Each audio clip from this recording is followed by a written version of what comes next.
In fourth grade, my mother decided that bologna sandwiches were the meal of the sack lunch. To be clear, I hated bologna sandwiches. Mustard, mayonnaise, butter, ketchup, nothing could improve the taste of a bologna sandwich. My mother would wrap our lunch sandwiches in wax paper, and she lived and enforced the rule, you don't eat your lunch at school, you'll eat your lunch at dinner.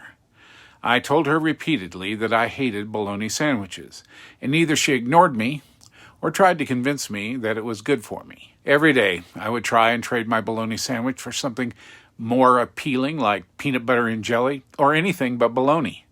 No takers. So I found a new strategy. We lived on a small farm, and our driveway was at least 100 yards long. My mother had put rosebushes along the fence that led to the house.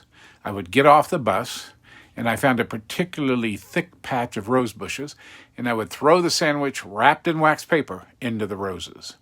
My strategy worked until one mid-April day, I got off the bus and noticed that the rose bushes had been trimmed or pruned.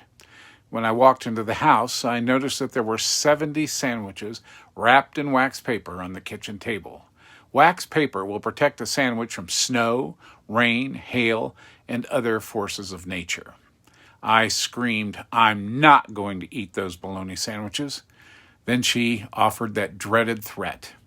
Wait until your father gets home. I immediately went into the bedroom and began packing a bag to head to Grandma's house. Grandma would save me. She would understand my predicament. Before I could escape the house, Dad arrived home. This was to become the showdown that would forever define our relationship. He summoned me to the kitchen table and began a lecture on food waste. I stopped him and dared to point my index finger in his face and said, I will never eat bologna sandwiches. I've told everybody in this house I hate bologna sandwiches, and I'm prepared to die on this hill. Dad smiled. A veteran, he appreciated the metaphor. He looked at me and said, nobody's dying on this hill.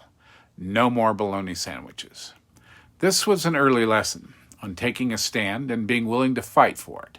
My dad and my mother often reminded us of the importance of taking a stand. Children of the Depression and veterans of the Second World War, they knew what taking a stand means.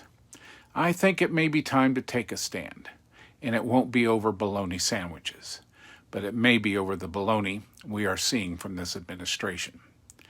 I'm sure many of you feel the same, and feel the same way about many of the issues that you're confronting. It's time for us to take a stand.